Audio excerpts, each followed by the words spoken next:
Creo que Néstor Kirchner, que fue un gran lector de los 90, desde Río Gallegos estudiaba todo esto con mucha... Interpretó muy bien todo ese proceso. Claro, y dijo, yo cuando llego lo primero que tengo que hacer es tomar esto. Y lo hizo. Esto a mí no me pasa, digamos. No me va a pasar lo de Menem. La noche en que Néstor Kirchner asume, como el día en que asume, el 25 de mayo de 2003, hay muchas cosas interesantes ese día. Yo vi dos. Una de ellas es que llega Julio De Vido a la noche a verlo a Kirchner, que ya estaban todos extenuados. Bueno, el día de asunción de un presidente es una máquina de picar carne. Y le dice, bueno, controlador como era Néstor, ¿qué vas a hacer mañana? ¿Qué tenés? Dice, lo voy a ver a Curto y a Balestrini. ¿Para qué vas a ir a ver a Curto y a Balestrini? Porque tenemos que buscar nueva gobernabilidad. Es decir, tenemos que ir a tomar los alfiles de Duhalde y empezar, y eso es un proceso que va desde ese día hasta las elecciones del 2005, cuando Cristina le gana a Chiche Duhalde.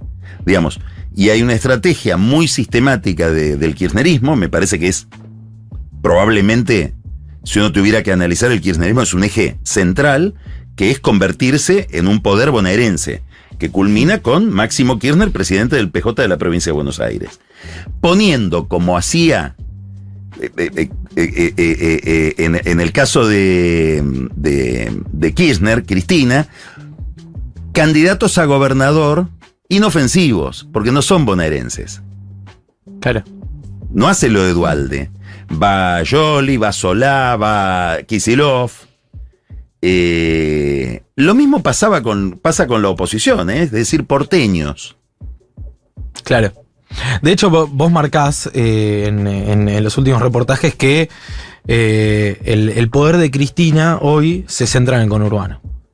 Claro, sí. Yo creo que si uno tuviera que definir la Cristina es complejísimo, digamos, cualquier ecuación traiciona Sí, te va a quedar siempre algo. Traiciona el objeto definido, pero si hubiera que definirla, yo diría que la palanca con la que ella mueve la política, el instrumento de intervención en el proceso que ella tiene es ser la representante de los sectores más sumergidos del conurbano bonaerense. A mí me gusta mucho, la uso ahí, un verso de Borges dedicado a Rosas. Cuando Borges describe a Rosas, que lo describe en un poema extraordinario, un antirrosista como Borges, entre otras cosas dice que Rosas era idolátrico amor en el gauchaje. Eso es Cristina. Es decir, hay lugares del conurbano donde lo de Cristina es religión. Claro. Sí. Y eso explica lo más interesante del proceso, a mi juicio, que es que entre el 2015 y el 2019 hay 20 intentos del peronismo por reemplazarla. Mi posición es que el eje de... Si hay lofer, viene de ahí, mucho más que de Macri. ¿Sí? No me cabe duda. Digamos, te lo puedo explicar con nombres y apellidos. Que tenía mucho más instrumentos judiciales, Massa, para terminar con Cristina que Macri. Empezando por la relación con Bonadío o con la relación con Marijuán. Y además tiene la tecnología, tiene el conocimiento del poder. Y no pudieron. Y quiso Labaña, y quiso Urtubey, y quiso Randazzo, y quiso Massa, y no pudieron. Y creo que hoy el problema es el problema de ella. ¿Cómo hace para cumplir con esa gente y a su vez sostener un programa económico que para ella no tiene viabilidad fuera del acuerdo con el fondo? Porque si no el ministro sería otro. Y que perjudica a esa gente. En principio sí, pero no hay otra receta que la beneficie. Acá está el problema de Cristina. No sé si me explico. Sí. Que sabemos muy bien que no quiere, pero es muy difícil saber qué quiere. Claro. Porque ella no puede definir muy bien qué quiere, porque se acabaron los dólares. Bueno, es algo que atraviesa también el nudo, el libro Ahora, de Carlos Pagni. quería contar... Ahora, vos planteabas recién lo que fue el kirchnerismo para el conurbano y hoy estamos en un momento donde el Frente de Todos tiene muchos problemas, incluso de representación, de identidad, de banderas. ¿Cómo ves hoy al peronismo en el conurbano? Bueno, están... A ver, el caso Berni. Es muy difícil de procesar para un dirigente peronista. Que haya obreros enardecidos en la matanza. Que les mandás el ministro y te lo muelen a palos. Olvídate de toda la anécdota dramática del tema, de lo penal. Vamos a lo político. Es complicado ese hecho porque sintetiza demasiado. Que es un problema, y acá creo que acá está el nudo. ¿Por qué me interesa el conurbano? No por el conurbano, porque es la geografía donde se está desarrollando un drama que es el final de todo un modelo económico, de 50 años. Digamos, esto se generó en la década del 30, 40, tuvo una evolución, se quedó sin dólares y a partir de ahí, mediados de la década del 70, empezó a languidecer. Y hoy estamos en el final de ese viaje. Y estamos asistiendo a lo que pasa cuando sucede eso, una enorme recesión.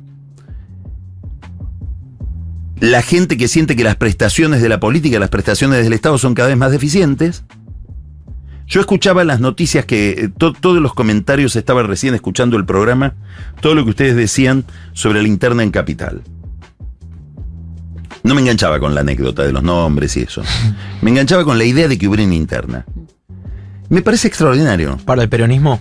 Para cualquier partido político hoy. ¿Por qué? Porque la interna te obliga a tener un argumento, a ir a ver a la gente, a escuchar a la gente, a tratar de convencerla y a reponer el vínculo entre el representado y el representante, que soy eso lo que está fallando en el conurbano y en todos lados. Pero en el conurbano se ve dramáticamente. Entonces vos me decís, ¿cómo vive el peronismo?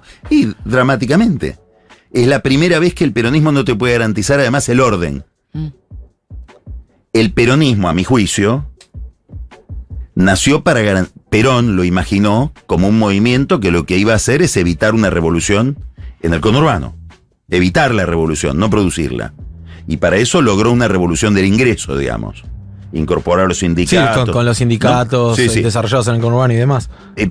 Pero digo, y ahora esa función es muy difícil de cumplir.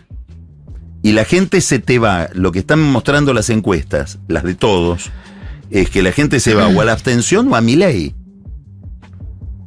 Algo se puede ir al trotskismo. Yo hablaba el otro día con una persona pegada a Alberto Fernández que me decía, no hago más encuestas cuantitativas. Hago solo cualitativas porque quiero saber por qué el mensaje no llega. Hay un blindex, ¿eh? No, se me ocurren muchas respuestas. Bueno, sí, porque el mensaje es malo, está bien. Claro. Pero creo que no llega el mensaje de nadie, no es un solo... digamos, Alberto produce tantas extravagancias que distrae. No sé si me explico. Claro, es fascinante, ¿no? Es fascinante. Sí. Ahora, vos hablás de... Distrae de un problema más... Yo pensaba el otro día, ¿cómo hago para traducirle a una persona? Supongamos que traigo una persona de los Estados Unidos o de... A un noruego. ¿Cómo le explico a un noruego? A un noruego. Lo traigo acá, ¿cómo le explico lo que están discutiendo en la Comisión de Juicio Político? O el discurso de Máximo Kirchner hace 3-4 sábados en Avellaneda. Necesito 4 horas. Tengo que partir de que la Tierra es redonda hasta... ¿Se entiende? Digamos, hay como una especie de imposibilidad de formular un mensaje claro porque no... Porque están en una incertidumbre superior a la del electorado. Claro. Pero no está toda la... En todos lados, toda la política. Vos, por ejemplo, que hace tanto tiempo cubrís la política argentina, ¿no estamos en un momento donde todas las fuerzas políticas, oficialismo y oposición, están con un nivel de discusión muy bajo? Digo, hoy ni siquiera se puede debatir un proyecto en el Congreso. Sí, es así. Y eso produce el desapego. Porque además... El debate que debería dar es un debate muy complejo, a mi juicio, que implica comunicar cosas no del todo agradables. Te lo pongo en otros términos. ¿Qué creo que está pasando hoy? Se acabó el marketing como estrategia de aproximación a la gente, que a mí me parece perverso y dominó muchísimo tiempo. Mucho más en la oposición que en el gobierno. Esto se ve muchísimo en el PRO. Que yo voy, te pregunto qué querés escuchar y te lo digo. Digamos, te indago por atrás...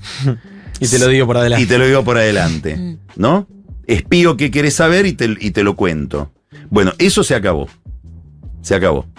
Es lo que dice un señor, le dijo a un encuestador muy bueno que trabaja justamente para la oposición.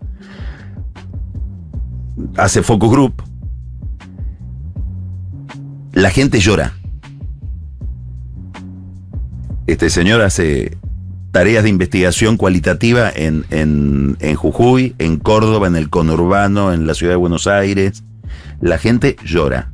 Es decir, le empezás a preguntar cómo están y lloran. Llora el señor que salió a caminar con su hijo y le pidió que lo lleve al cine y no tenía plata para llevarlo, o se le desequilibra todo el presupuesto de la quincena. Llora la abuela que se le van los nietos porque el hijo decidió irse del país.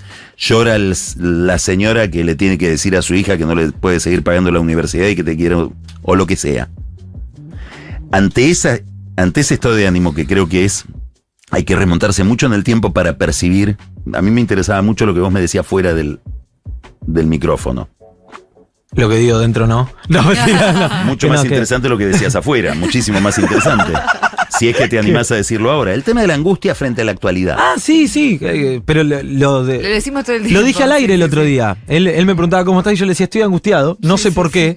Y le digo, cuando empiezo digo, en mi vida personal, la verdad, me va bien, qué sé yo, no me escapa, no llevo los padecimientos económicos. Yo le decía el otro día, me aumentó 100% el alquiler.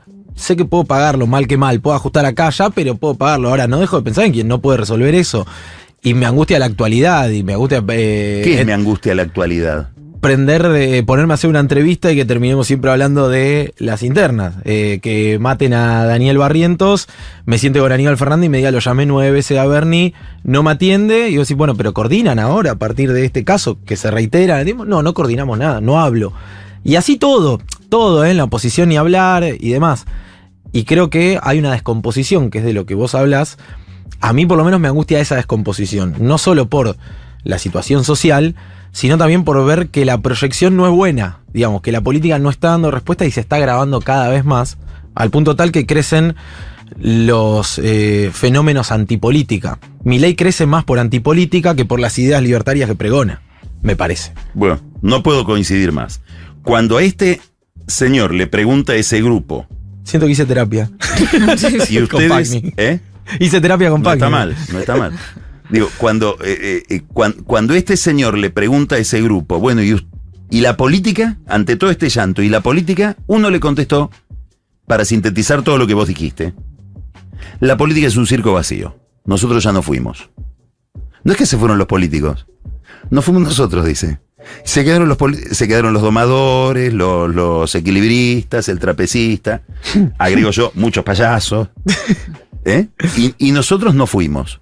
Bueno, eso es lo que está pasando hoy y es cierto, eso está pasando en todo Occidente. No pasa solo en la Argentina. En la Argentina hay una anécdota por la cual pasa y en otros países hay otras anécdotas. Claro. Porque en el fondo, la pregunta que no puede la política hoy contestar es cómo reconstruyó el mundo del trabajo. Que es un organizador principal, no solamente de la vida, no solamente de la economía, de la vida, de tu subjetividad. Y el miedo a perder eso, la percepción de que eso se puede perder, y la idea de que esa incertidumbre no te la puede resolver el político. Vuelvo al poema de Rosas. Tiene otro verso extraordinario cuando define a Rosas. Dice, manejó la incertidumbre de otros. La función del caudillo. Y hoy el caudillo, ningún caudillo puede manejar nuestra incertidumbre. Algo muy parecido dijo, no con esta cita, ¿no? Histórica. Pero la otra vez que hablamos con el Cuervo Larroque decía, Cristina garantiza el orden. Bueno, claro, sí, seguro. Cristina, vuelvo a estas investigaciones de Focus Group, en la cabeza de la gente es papá y mamá. Cristina da y es la ley. Y garantiza que haya un orden. Por eso creo que ella debe estar absolutamente insatisfecha con el rol en que la puso la historia hoy, porque tiene que garantizar el orden social para un ajuste destartalado que es el que está haciendo Massa, sin dólares, tocando, digamos, ya con el último parche, que es un poco el rol que le cupo a Duhalde durante la convertibilidad, primero de manera exitosa y después también ofrecer orden social a una recesión, entre el 98 en adelante, digamos. Entonces no sabe, esto es muy importante, es una obviedad tan grande y uno la olvida. El político no sabe más que nosotros de cómo va a ser el futuro. Claro, sí, claro. Entonces vos decís, administrar la incertidumbre. La propia. Claro. La propia. Pero sí pensás que va a mantener su decisión de no jugar. A ver, ahí imposible saber qué va a hacer Sí. Cristina, porque además tiene una gran plasticidad táctica como para sorprender con jugadas. Ahora, yo hablo de la información que tengo. La información que tengo es que es inamovible esa decisión. Ahora, yo me pregunto. Con lo cual es un problemón, porque ella no quiere ser, que es la que más atrae a su colectivo, digamos, y el problema más grave de todo es que Alberto quiere ser. Entonces, Cristina no quiere ser y Alberto quiere ser. ¿Alberto quiere ser, crees vos? Sí, yo creo que quiere ser, sí. Está en un lanzamiento, lo estamos viendo. Con una percepción de sí mismo distinta de la que podemos tener nosotros. O de la que tengo yo, no los quiero involucrar a ustedes. No, creo que todos tenemos la misma. Es inapelable. De hecho, hace un rato hablábamos con Carlos Bianco que decía palabra más, palabra menos lo mismo. O Juliana. No, Carlos Bianco dijo algo.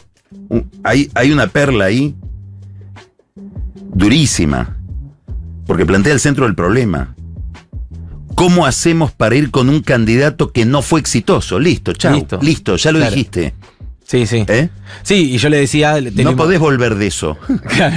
Ya me dijiste. Imagínate, la oposición se hace una fiesta. Ya me dijiste que tu gobierno no fue exitoso. ¿Cómo salís de.? No sería mi gobierno. Ahí entras en un berenjenal. Explícale al noruego. Claro, explícale al noruego que no es el gobierno de. Ahora, yo coincido con la pregunta de Rochi respecto de. Creo que vos le podés preguntar a Cristina, ¿vas a ser candidata? Y te dice no.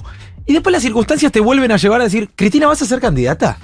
Digo, yo no sé cuánto le presta atención Cristina a las circunstancias. Pero ¿por qué? Digo algo importante. Sí. No sé cuánto le presta atención Cristina a las circunstancias. ¿Por qué? Porque creo que tiene una enorme rigidez respecto de las circunstancias. Y esto se manifiesta nítidamente en la economía. Sigue pensando en una economía del año 2005.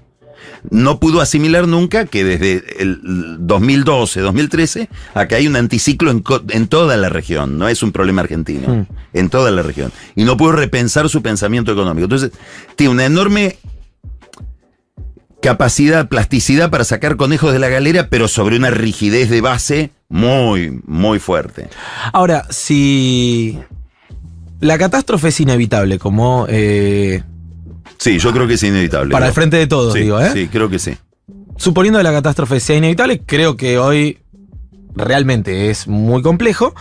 Vos, de hecho, ayer decías, no te quedan muchos conejos de la galera para sacar, para revertir la situación. De hecho, tuviste una oportunidad, yo lo decía la semana pasada, a mi criterio, el día que se reúne el Consejo del Salario, era por lo menos una oportunidad para ver qué se proyectaba.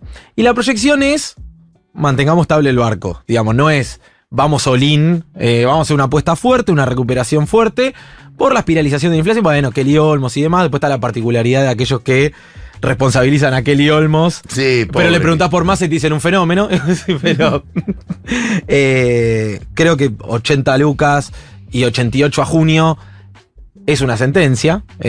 O por lo menos se te hace más cuesta arriba la cosa. Ahora, si la catástrofe fuera inevitable, ¿no debiera ser Cristina la candidata para que la catástrofe no sea de magnitud para el peronismo? Ahí yo creo que hay un dilema en cualquier líder que se encuentra en esa situación.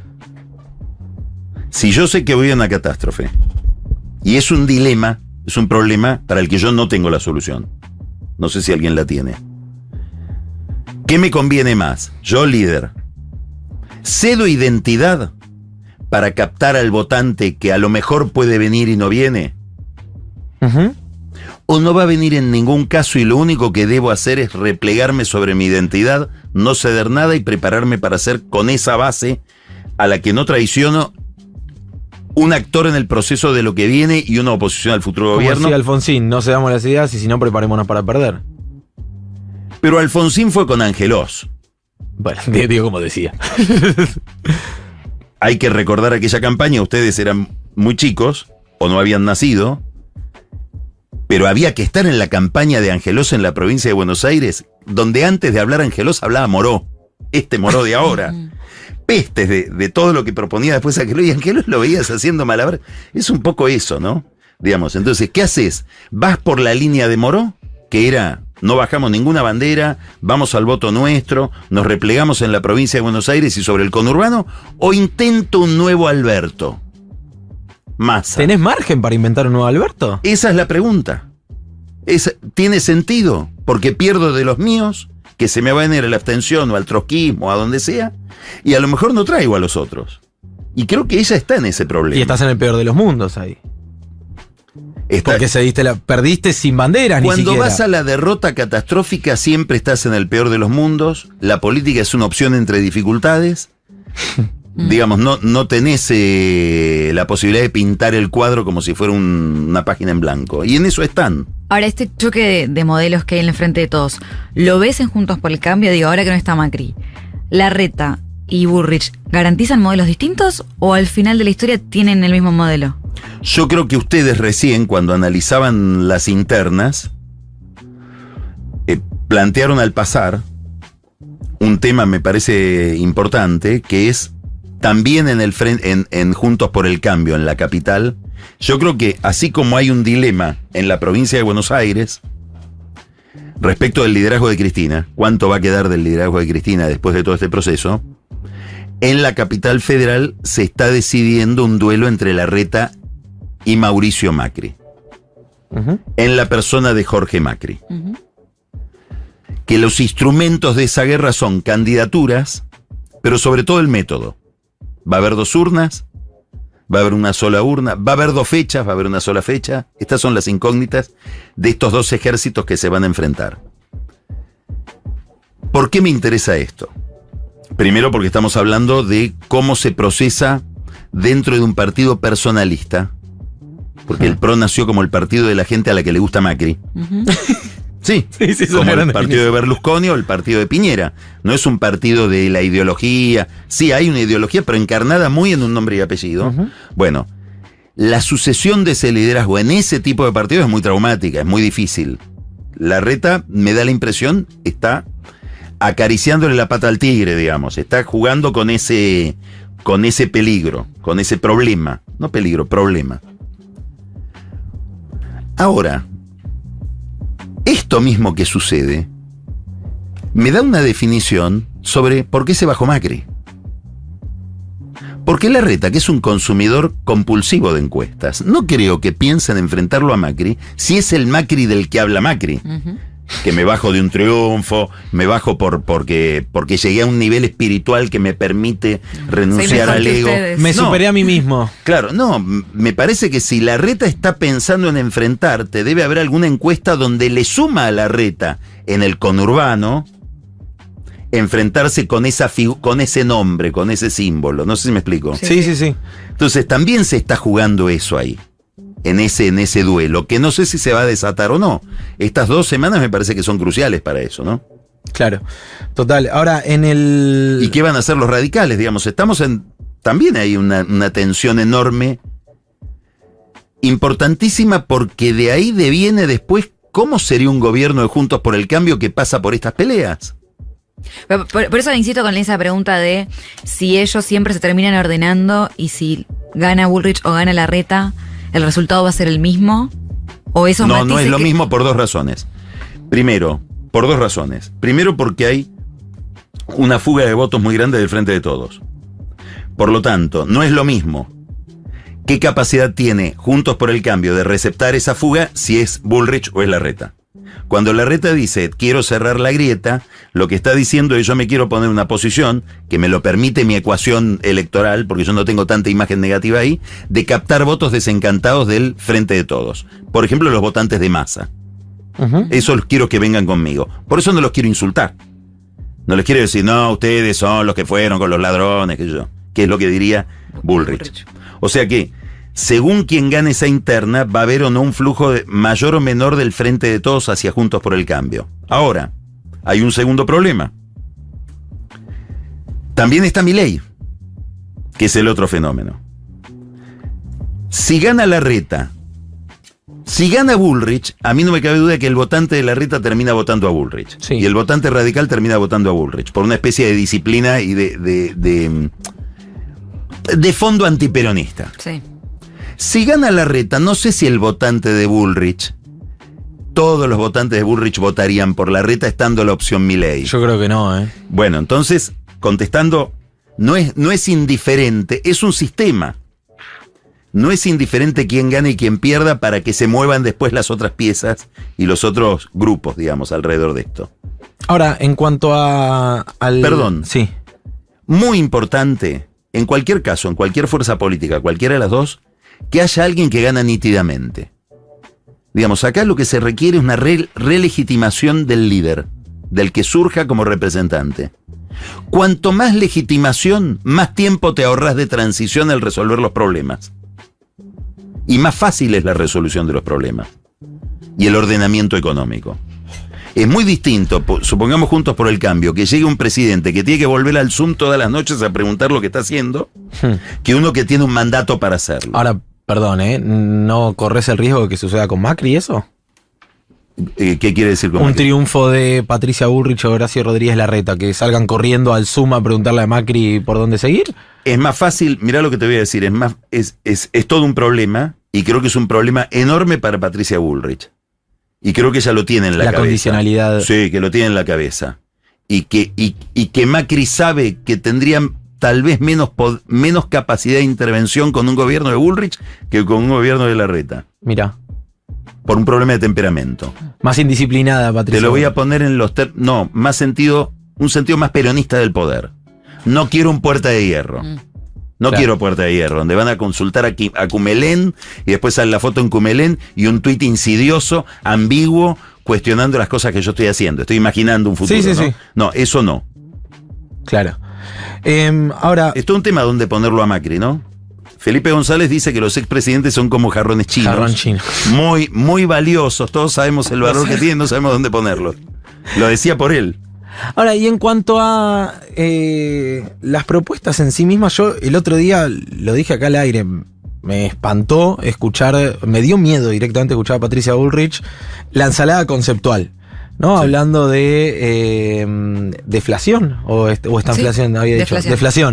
Deflación, después dice, estamos en una hiper, dicen, no le pongamos hiper, super, mega inflación. Después dice, bueno, lo primero que hay que hacer es ajustar tarifas y decir, bueno, pues se te va la inflación. Y ahí, bueno, y entramos de nuevo en ajustando el Estado, desajustás a la gente, como en el eslogan, ¿viste? Y vos decís, no sé si acá hay un plan, digamos.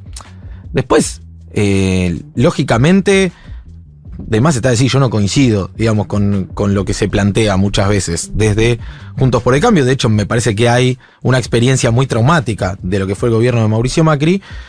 Pero lo que más me espanta es que estamos y es parte de mi angustia, ¿no? Sí. En esto de ir a llenar espacios donde lo que garpa no es la profundidad de los debates que hay que dar, ¿no? Entonces o el otro día lo hablábamos con Grindetti, que yo le decía a Grindetti, pero específicamente, ¿qué se piensa hacer respecto de, por ejemplo, una reforma previsional, de una reforma laboral? Y te das cuenta que siempre se caen en lugares comunes y que incluso hay una confusión conceptual básica, ¿no?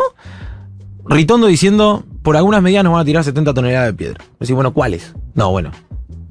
No se saben, no se dice, hay un plan, ves un plan de ajuste. ¿Qué ves cuando escuchás a estos candidatos que tal vez no tienen demasiado por perder también? Yo creo que lo que hay... A ver, cuando vos tenés en la sala de guardia, en la sala de emergencias del hospital, a un tipo que viene con 200 kilos y 2 botellas de whisky encima, no hay muchas recetas distintas. No hay muchas recetas distintas. En el fondo es lo que está haciendo Massa, mejor hecho o con mayor poder político, o, digamos, no hay... A Massa, en medio de esta provincia de Buenos Aires donde le pegan a Bernie, él tiene que aumentar las tarifas en este contexto de las 80 lucas que vos decías. Y las tiene que aumentar. Y tiene que devaluar como acaba de devaluar. Dólar soja se llama devaluación. Mega devaluación. 40 y pico % de devaluación.